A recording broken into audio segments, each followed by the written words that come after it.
posting cringe isn't that big of a deal. We all do it. I've been there. You've been there. We've all been there. So today I'm going to give an extremely nuanced take on everything. However, while I do that, I'm going to be putting on some intense Animal Crossing makeup from ColourPop because I want you guys to still remember that I'm your gay aunt from the 80s. I want to have my gay aunt from the 80s aesthetic while behaving as if I am your annoying radical centrist uncle who comes to Thanksgiving dinner to talk about how we can look at both sides. Well, one thing that radical centrist uncle and I don't have in common is that I don't believe there are two sides to every story. I believe there are infinite sides to every story, and that's why it's important to look at infinite sides to every story. I'm going to be discussing this video by Emily Leah that she posted called Being Cancelled by the Anti-MLM Community Tell-All. I posted a poll on my community tab to see if people even wanted me to talk about this because I'd been hearing some buzz about it and things like that. And most people said yes, so that's why I'm going with it. Some people who said no were like, I'm really sick of this subject, which I get it, so feel free to leave, that's fine. But I just kind of wanted to share my thoughts on this and why I think that maybe my opinion's different from other people's. I don't know, because at the end of the day, we're all creators on the internet. We're all going to post cringe from time to time. What matters is how you get back up again. Motivational quotes from Savvy for Monday. Life happens through you. Merch link in description below. Let's go! Hit you some nuts. There was lots of memes going around. I'm a human. You guys asked for it. What is up, my fellow small business supporters? Savvy is back. This is Savvy Writes Books. If you're new to this channel, don't forget to subscribe because every Monday and Friday at 11 a.m. Central, I post new videos about life as a small business owner and life as an author and also the anti-MLM movement and things surrounding the scammers who try to take advantage of entrepreneurial people. Take off everything and get the makeup going. Which palette should I use today? I'm gonna use the Able Sisters one. I'm in the mood for purple. Purple's a gay aunt from the 80s color. And then I'm gonna use this reddish brown dark lipstick. So while I get ready to dive into radical centrist uncle mode, give my both sides are fine opinion, let's talk about some context behind this, because some people who watch me primarily for book stuff or some people who watch me for my morning show with business guru stuff, some people are like, what are you even talking about? On YouTube, we have this thing called the anti-MLM community. I'm a part of it. What you do in the anti-MLM community is you make videos or Instagram posts or content of any kind or participate in activism about ending pyramid scheme type companies, about ending companies that operate in a multi-level marketing structure. That's what we're about here. That's what we care about. This creator, Leah, posted a video that was like, I'm not anti-MLM anymore. In fact, I think multi-level marketing companies are fine, even though they're incredibly exploitative. Watch my Ponzi-nomics video. I'll link it up in the cards if you want statistics and hard data about why these companies are harmful. So she did that. And then this other creator named Emily Leah, who was, I would say, somewhat of a bigger creator in the community, not huge, she had about, 25,000 subscribers or something, so twice as big as I am. She posted a video that was I'm also not anti-MLM anymore, and then did this video where she talked about how, sometimes the tactics they use can be okay, and, how, I don't know, I didn't really understand what her video was talking about. I don't even think I watched it. And then a lot of people who had been supportive of her as a creator felt a little bit oh, that's a shame, feeling a little betrayed. However, everyone kind of forgot about it because they were well, she just kind of went off and did her own thing. She didn't cause shit. She didn't scam anybody. She was just she just went off and did her own thing and was I'm going to start a podcast about being a business owner. And I was cool, good for you, girl. And let me just say up front, I do not dislike Emily Leah in any way, shape, or form. Like I said at the beginning, posting cringe is not that big of a crime, you guys. So I do not, I don't have anything whatsoever against her. I think she seems like a nice person. Then she left and stopped making anti-MLM videos, and everyone just kind of moved on with their life, and it was fine. Then a bunch of drama went down with Leah over the fact that, she had been scamming people out of money. I'll just link Madison Cruel World Happy Minds video because she, covered it really in depth. Anyway, there was a lot of stuff that went down with that. And then once that was over, Emily made this video where she was actually, I am anti-MLM again. And I was really excited when I saw this video. I was oh, cool. But then her video went into, I'm not part of your community, though. So I was a little confused. So this is the follow-up video she made to that, which she said was the tell-all, was going to clear up all the misunderstandings. Before we get into all of that, I just want to say I really do respect Emily as a business owner. I know that she runs her own business, especially, I think she's 19, so she's running her own business at a really young age.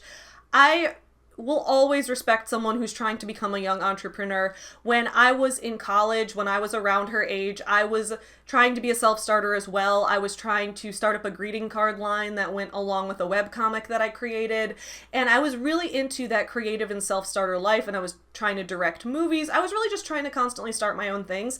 So I really have a lot of respect for the fact that she is pursuing what she loves and that she's created, like, I think it's an online jewelry store. So she's like made something like that. I think that's really cool.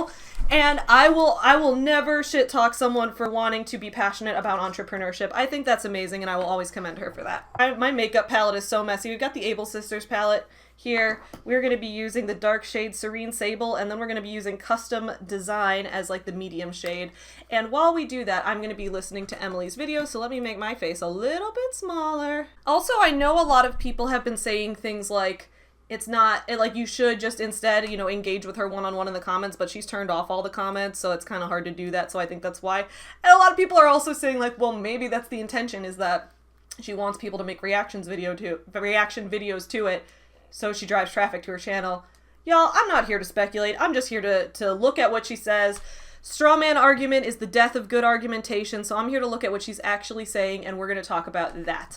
I want to talk about today what it was like to be canceled by the anti-MLM community and some things that I noticed while I was away and being a viewer. Okay, so from the start, I just kind of want to know what she means by being canceled by the community. So I have seen a couple other people's brief discussions of this video and her talking about being canceled. I want to hear what she has to say directly from her before I make judgments, but I just want to, give my opinion about cancel culture real quick, because I've heard a lot of people saying, no, cancel culture does not exist. When people say they're canceling people, they just mean they're holding people accountable. I will say that, again, that's kind of a gray area. I definitely think cancel culture does exist. And the reason that I'm saying this is that I started YouTube in the book community. And while I'm still part of the book community, because what you guys know, my channel's so chaotic. I'm like, here's some anti-MLM videos, here's some book reviews, here's some writing vlog. Like, we just do everything on this channel because it's my channel and I do whatever I want.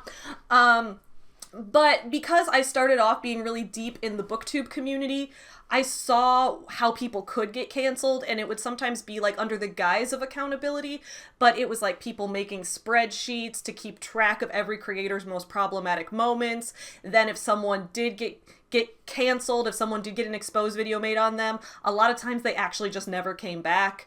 I do think that there is a problem. And again, like, I'm writing a book with RK. We're writing a book together called Cancel Sean Boston, which is kind of a parody of internet cancel culture, and is like, we turned canceling on the internet into a rom-com. Shameless plug, we stream that, our process, writing and editing that book every Sunday morning at 11 Central. Come join us. But yeah, I think that there's a lot to talk about in terms of, the effects of cancel culture. And while to an extent, I think they're sometimes warranted to hold people accountable, I think that sometimes people do take it too far and take it to the point where no matter what somebody does, they will never be able to come back from that mistake. So I think it's a mixed bag. I definitely think there are a lot of cases where holding someone accountable and not forgiving them was the right choice. It's kind of a thing you have to take on a case-by-case basis. So when someone says they've been canceled, I will not immediately write them off and say, no, you haven't, that doesn't exist. Because I think there are some cases where people actually have gotten canceled. I can understand why people would unsubscribe if she's no longer making the type of content that they were there for in the first place.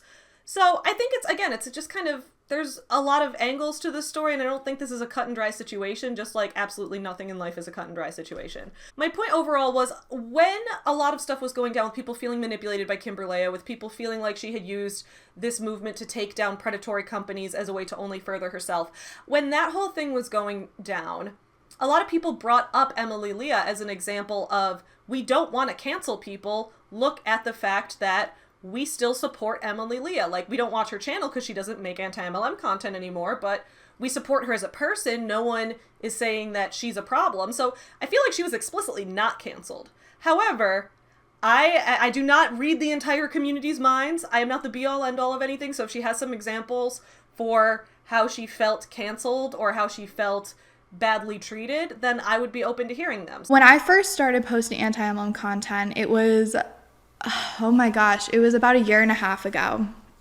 And at this point, there weren't very many people who were posting this kind of content.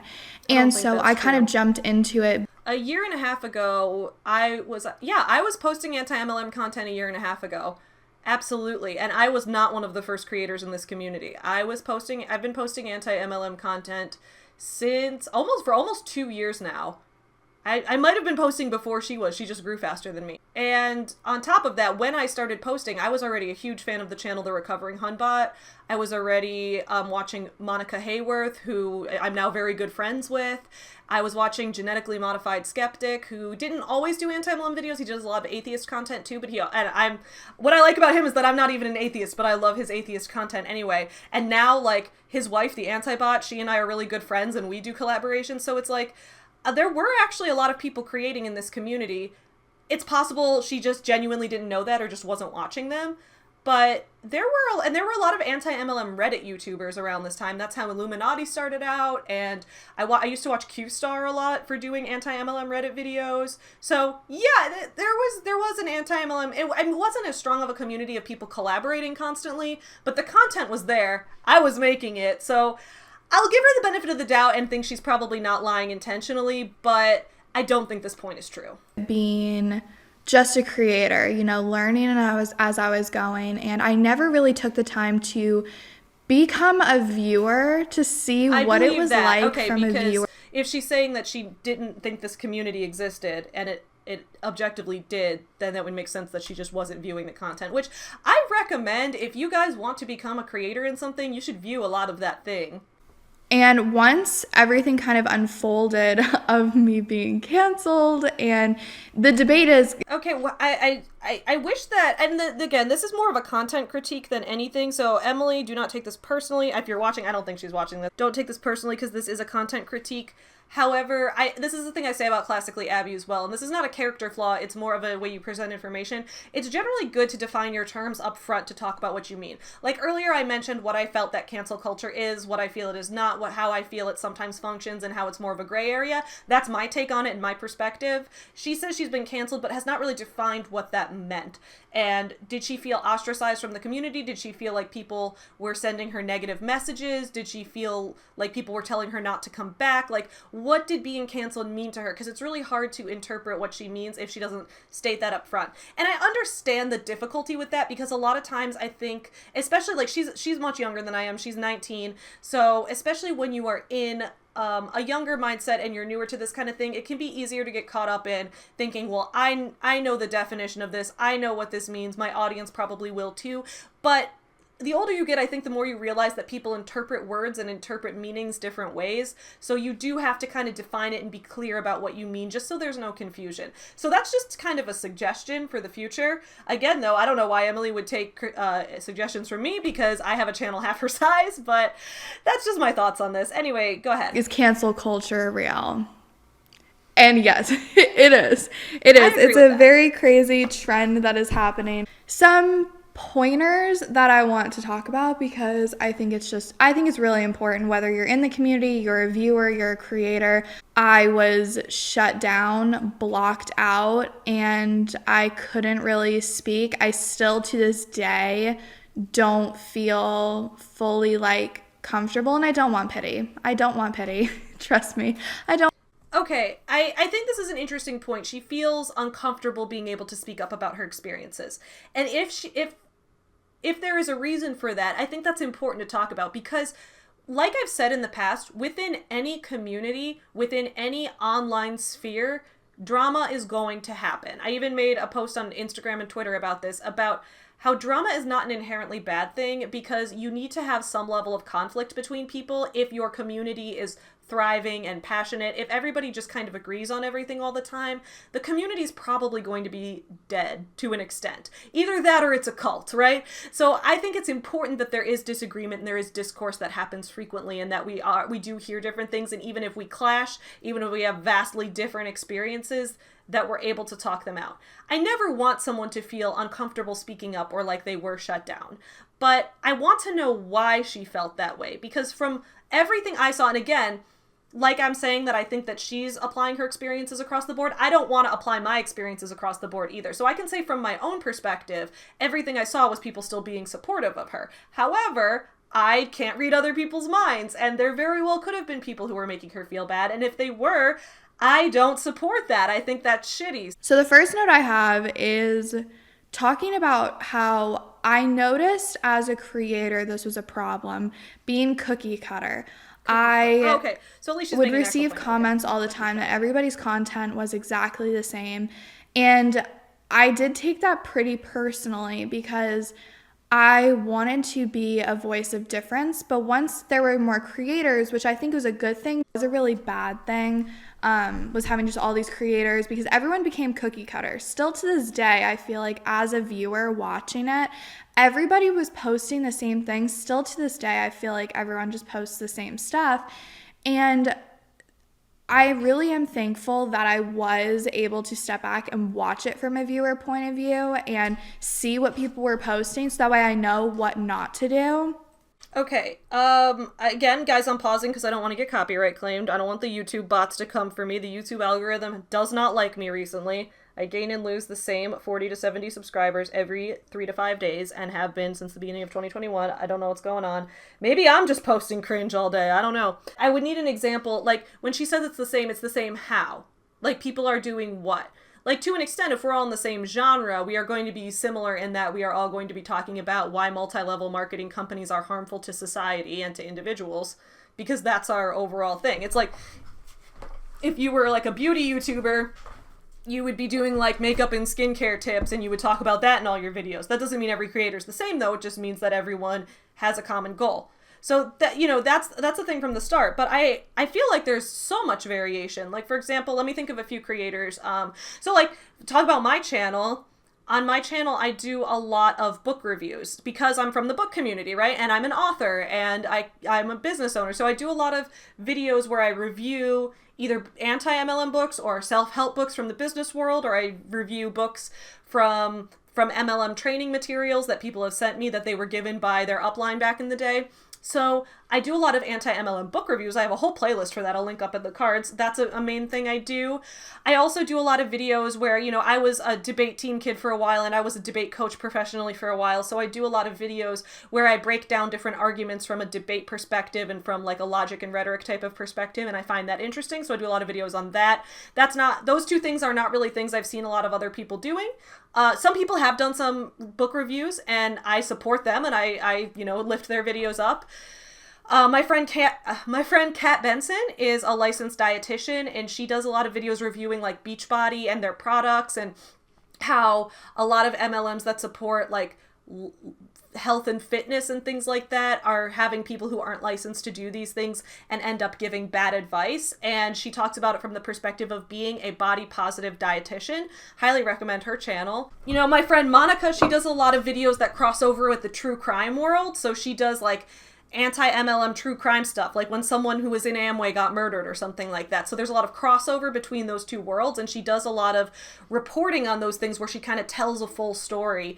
The Antibot does a lot of videos that are kind of in like a documentary presentation style where she does things very scripted, very researched, very sourced, things like that, but they're kind of unfold in a documentary kind of way. And she has a lot of crossover with the atheism and skeptic communities as well.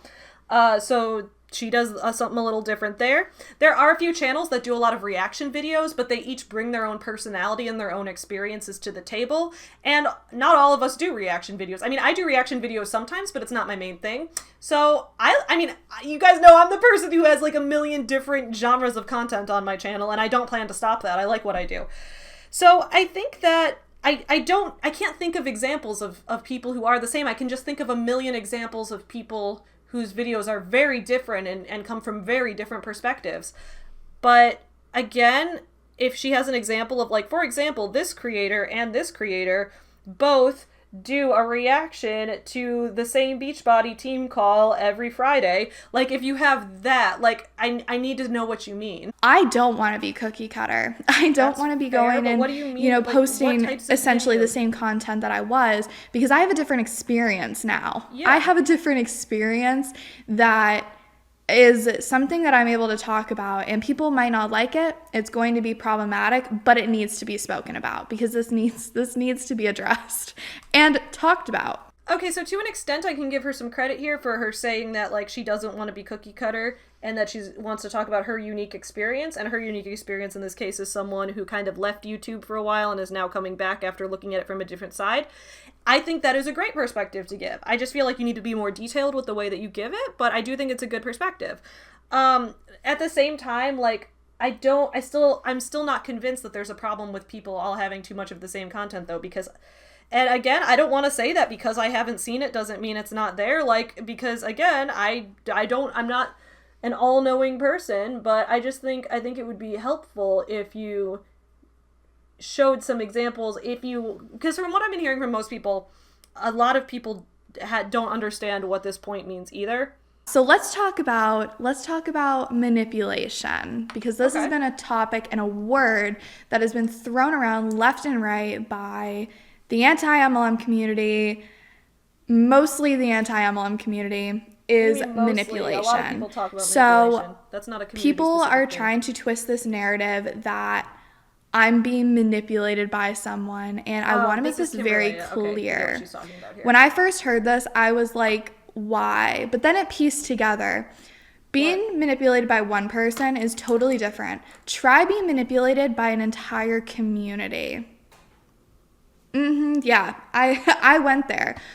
Okay, I'm a little confused. So So just for context, I think what she's saying is that because a lot of people talked about how they felt that Kimber Leah had tried to stir up drama or tried to manipulate their content or whatever. I don't know. I'd never really interacted with her. But from what people said, like, now she's saying that, like, a lot of people had speculated that maybe Kimber Leah was manipulating her in the same way, and that, like, that's why she left the community or something.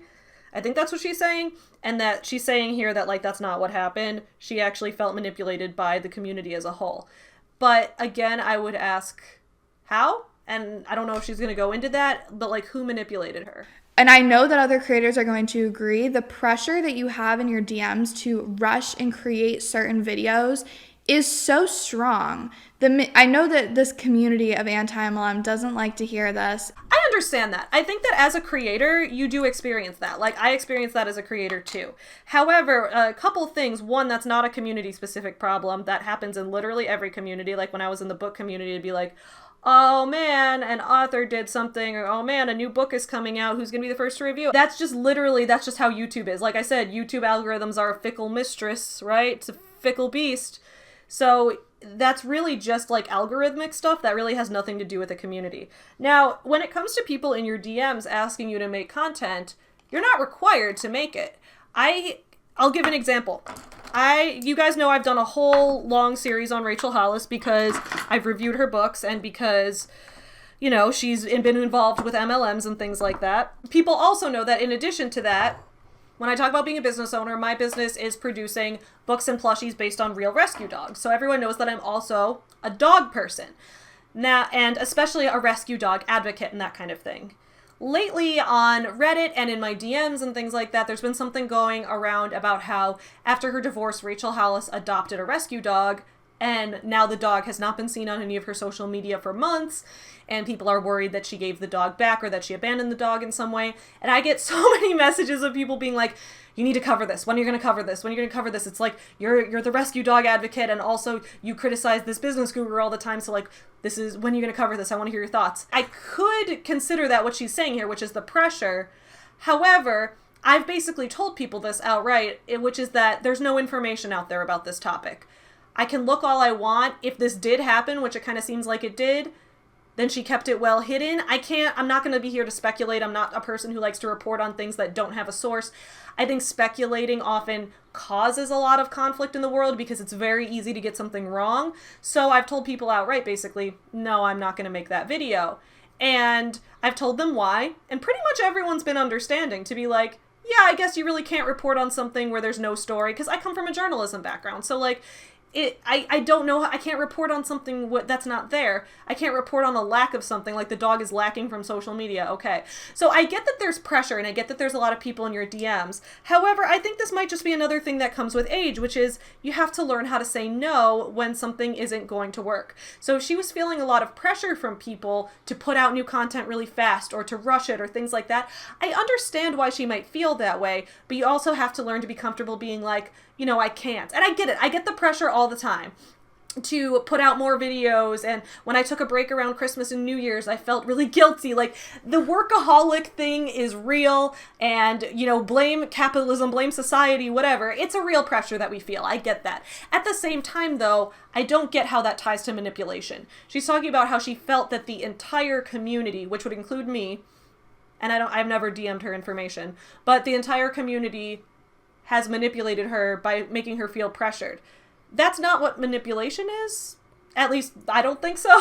I feel like manipulation often has a more dishonest intent. It often, you know, you want someone to believe something that's going to benefit you primarily instead of having their best interest in mind. That's how I interpret manipulation. So I don't really see what the connection is here. There's a lot of manipulation that comes from the community. I would receive DMs from people that are like, ooh, I've got tea on certain people, or ooh, I've got this on certain people. Why does that matter?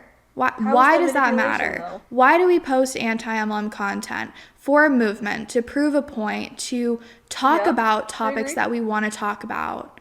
When did it get off track like this and become a whole who can eat who first? Who can tear down who first? Like, no one's in charge of your content but you. And I don't get how that's manipulation. I see how it's pressure, and I see how that pressure can get to you, and I see how that pressure could drive someone away from wanting to make YouTube content. I totally empathize with that. What I don't understand is how that's manipulation. Like, that's just, the connection's not there, and I think she just needs to draw that connection clearer. Either that, or she just might be misusing the word manipulation. I don't know. But I don't know what she's really talking about with who can tear who down first. I've never tried to tear anyone down. Even right now, I feel like I'm trying to give her the benefit of the doubt. And again, like, a lot of us even said when she first put out the video saying I'm back, a lot of us were excited because we were like, oh, Emily's back. Like, this is great. We were kind of sad when she left, but we supported her doing her own thing and making different type of content. But this is cool that she's back. So, like, I don't know who was trying to tear anyone down, but again, sometimes I live under a rock. I've told people before that I'm literally, like, I'm kind of a puppy in the sense that I view everyone as a friend. And I trust everyone. I think this is another case where, like I was saying earlier, a lot of people, myself included sometimes, we tend to see the world in the sense that other people probably interpret things the way we interpret them. But in reality, there's so much variation in the way we perceive things, and that's good for a variety of content and things like that. But when she says that she felt pressured and manipulated by all those DMs, and then she kind of applied it to the community as a whole, she kind of applied it across the board and said, therefore, this whole community is manipulative. I think that most of us didn't feel pressured or manipulated by all of those DMs. Like, when people would send us content, a lot of times I would just be like, oh, thank you for letting me know about this. This will be a topic I'll add to my list of things to look into, and if it seems like a good video topic, I'll do it. I appreciate you sending it to me. That's really all it is to me, and I get that maybe she felt a greater pressure from it, but I feel like it's unfair to assume that everyone felt that. I think that's kind of just using your own experience and trying to apply it across the board. Most of the people who have been posting videos do not know what it's like to have their face on a thumbnail with the word, whatever, the dramatic word. Nobody knows what it's like to have their face not blurred out, to have their name in the title, for searchable SEO reasons. I have never experienced this. And I am a person who thinks it is truly hard to understand and talk about something until you've experienced it, that as a person, you will know your own life and your own experiences better than anyone else ever will.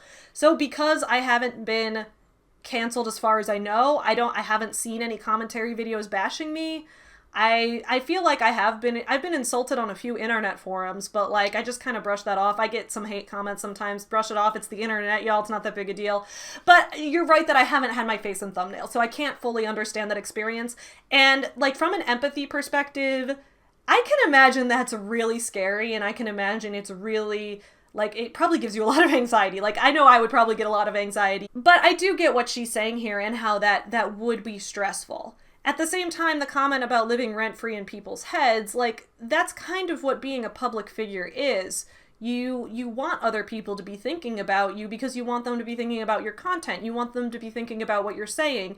If everybody ignores you, then you're not really reaching anyone with your message. So you're going to have to live rent-free in people's heads a little bit if you want to be a public figure, you want to be a commentator online or something like that. I feel like that's just kind of part of the territory. If you guys, as in the viewers, knew how many creators have contacted me over DMs, and yes, I have the receipts, and yes, I will share them eventually.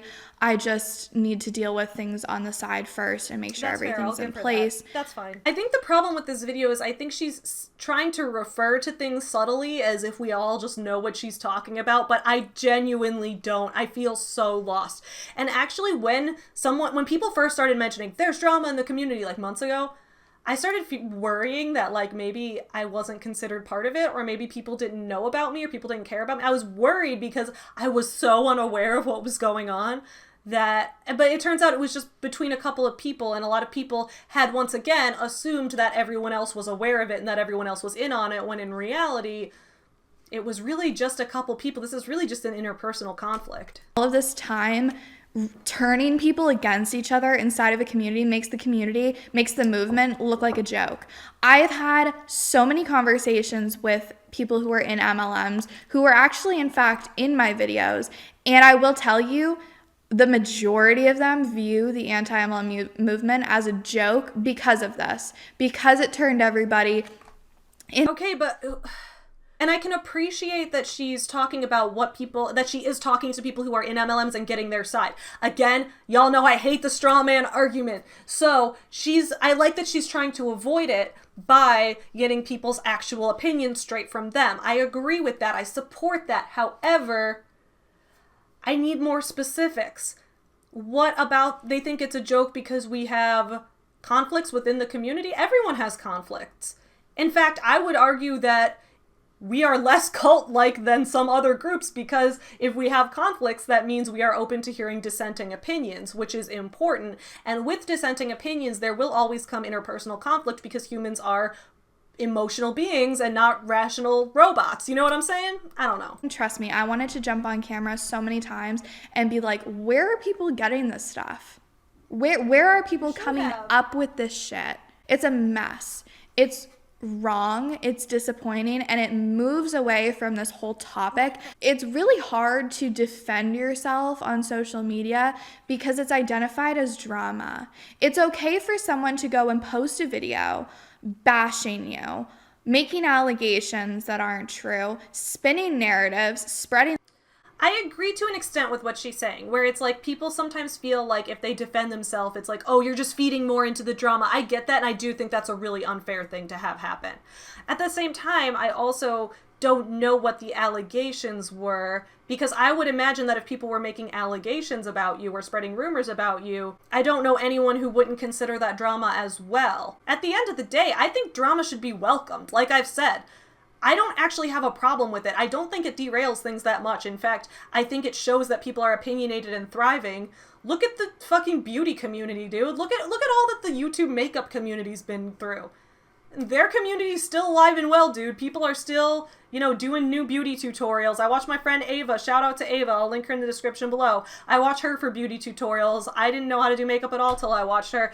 It's still a community that exists and is functioning as it is. Like, drama is just gonna happen. Watching people put their 2 cents into my mental health and where I am, what I'm doing, I'm done. I agree that people shouldn't speculate on others' mental health. Mental health is a very personal thing. I'm very open about the fact that I have really bad OCD and how bad it's affected my life. And watch my Daft Punk video if you need to understand like how bad my mental health has been at certain times. But I'm very open about that. Not everyone is, and that is entirely okay. Mental health should be something that you share how much you want to, and you should never speculate on someone else's, at least not publicly. I don't think that's good. And to be fair, like, I guess I'm kind of a hypocrite because there have been times where I've said that Grant Cardone's videos remind me of when I've had manic episodes. Just so you guys know, I am not trying to diagnose him with anything. I'm just saying that, like, it's reminiscent of that for me, and that's sometimes why I can't listen to him for too long. But I think overall, to go online and speculate about a real human's mental illness is generally not a good idea. So I would agree with her on that. If Emily, if someone was doing that to you, I don't support them doing that. So again, tell me who, I'll fight them. It is none of anybody's business. I agree. None of anybody's business what is going on in someone's personal life. And something that I really want to be careful of is not sharing too much of my personal life and being super vulnerable right now. When I'm saying she's young, this is nothing against her. No one can control what age they are.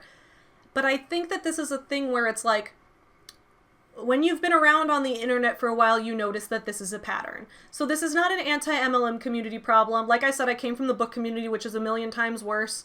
It's also not a book community problem. We see what happens on the beauty community on a large scale. It's not a them problem either. It's literally whenever a community or a movement gets large enough to have lots of differing voices and differing perspectives, this is inevitable.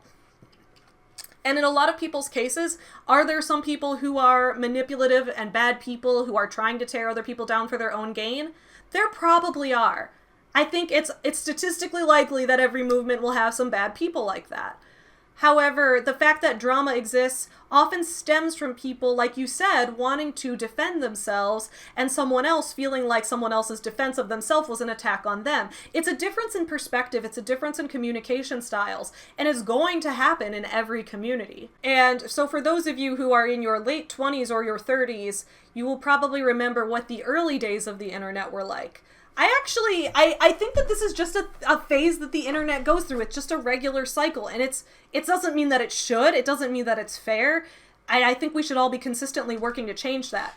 But if you guys remember the days of like AOL chat rooms, like people talk about how 4chan is a mess. Like, dude, if you go back to like 2003, 2004, the whole internet was 4chan at that point, basically. Everyone acted like it was a mess. So I think that this is, again, just a thing where I think anti-MLM was probably, again, I don't know your life, Emily, and I respect your right not to share what you don't want to share, but I have a feeling that for her, anti-MLM was probably the first community she really got invested in on the internet. And as a result, because that some conflicts happened and because some things went in a way that was unfair to people, or there was maybe some cyberbullying, or there was some cancel culture going on, I think as a result, she probably equated that to this community is the problem, as opposed to it's just the nature of the internet. And again, I'm not excusing that. I'm not saying that's a good thing. I think it's good that a lot of people are getting to a point where we can talk these things out and talk about how these things negatively affect people and why they shouldn't happen.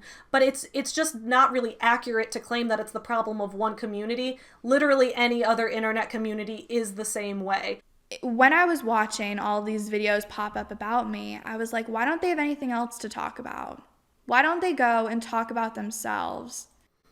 A lot of people do have, like, for example, I'm doing this video right now. I also have 2 other videos for this week, so I'm doing this on top of it because I wanted to share my opinion. Again, though, I would not support anyone trying to ruin her career in any way. Like I've said a million times, I support her being a young woman in entrepreneurship. And I will always support that. Emily, if you want to join my Ladies Business Owners Facebook group, hit me up. Literally, we are a supportive community. I believe in uplifting other women in business. Now, that does not include uplifting MLM companies, because those are not really a small business, and also because those actually exploit women. However, I will uplift women trying to exit the MLM company. So it's just, again, it's not, there's no black and white thinking here. This is all shades of gray. And it's sad. It's sad. When I first started anti-MLM, I was so excited for this, and I saw it going in a right direction. And then about a year ago, probably like 10 or 11 months ago, I saw it just turning into this awful thing that I never thought it would come.